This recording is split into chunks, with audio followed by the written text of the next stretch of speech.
Karuvannur case നിയമപരമായി നേരിടുമെന്ന് CPIM Thrissur ജില്ലാ സെക്രട്ടറി കെ.വി. അബ്ദുൾ ഖാദർ. പാർട്ടിക്കെതിരെ കേസെടുത്തത് കേട്ടുകേൾവിയില്ലാത്ത കാര്യമാണെന്നും അന്വേഷണ ഏജൻസികളുടെ വേട്ടയാടൽ നേരിടുമെന്നും അബ്ദുൾ ഖാദർ വ്യക്തമാക്കി. ഒരു രാഷ്ട്രീയ പാർട്ടിക്കെതിരെ കേസെടുക്കുന്നത് ജനാധിപത്യപരമല്ലെന്നും അബ്ദുൾ ഖാദർ ചൂണ്ടിക്കാണിച്ചു. ഇഡി രാഷ്ട്രീയ താൽപര്യത്തിന് വിധേയമായ ഒരുപാട് പ്രചരണങ്ങൾ മുൻപ് നടത്തിയിരുന്നു. പരമോന്നത കോടതിയിൽ പോകേണ്ടി വന്നാലും നിയമപരമായി കേസിനെ നേരിടും. ഒരു തരത്തിലും വേട്ടയാടലുകൾക്ക് മുന്നിലും സിപിഐഎം മുട്ടുമടക്കില്ലെന്ന് അബ്ദുൾ ഖാദർ വ്യക്തമാക്കി. കരുവന്നൂർ കേസിൽ നിയമപരമായി മുന്നോട്ടു പോകുമെന്ന് സിപിഐഎം നേതാവ് എ.സി. മൊയ്തീനും വ്യക്തമാക്കിയിട്ടുണ്ട്. PMLA കോടതി പ്രോസിക്യൂഷന്റെ വാദമാണ് അംഗീകരിച്ചതെന്നും രാഷ്ട്രീയ പ്രേരിതമായ കേസ് ആണിതെന്നും എ.സി. മൊയ്തീൻ ആരോപിച്ചു. രാഷ്ട്രീയമായി BJPയും കോൺഗ്രസും ഇത് ഉപയോഗിക്കുന്നുവെന്നും എ.സി. മൊയ്തീൻ പറഞ്ഞു.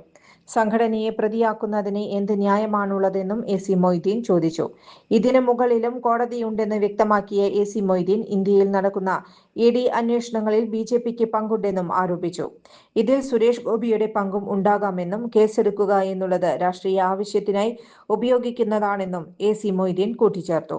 ചുരുങ്ങിയ ചെലവിൽ വീട്ടുമുറ്റത്തൊരു വിളക്ക്, വൈദ്യുതി വേണ്ട, ബാറ്ററി വേണ്ട, പൂർണ്ണമായും സോളാറിൽ പ്രവർത്തിക്കുന്ന ലൈറ്റുകൾ നിങ്ങളുടെ വീടുകളിലോ സ്ഥാപനങ്ങളിലോ എവിടെയായാലും സ്ഥാപിച്ചു കൊടുക്കുന്നു.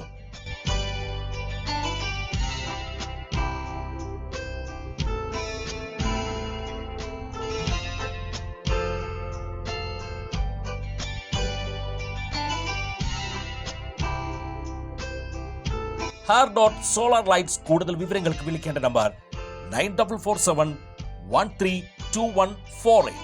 കൂടുതൽ വാർത്തകൾക്ക് ഞങ്ങളുടെ ചാനൽ സബ്സ്ക്രൈബ് ചെയ്യുക. ഫേസ്ബുക്ക് ഫോളോ അപ്പ് ചെയ്യുക. വാർത്തകൾ വേഗത്തിലറിയാൻ എനി ടൈം ന്യൂസ്.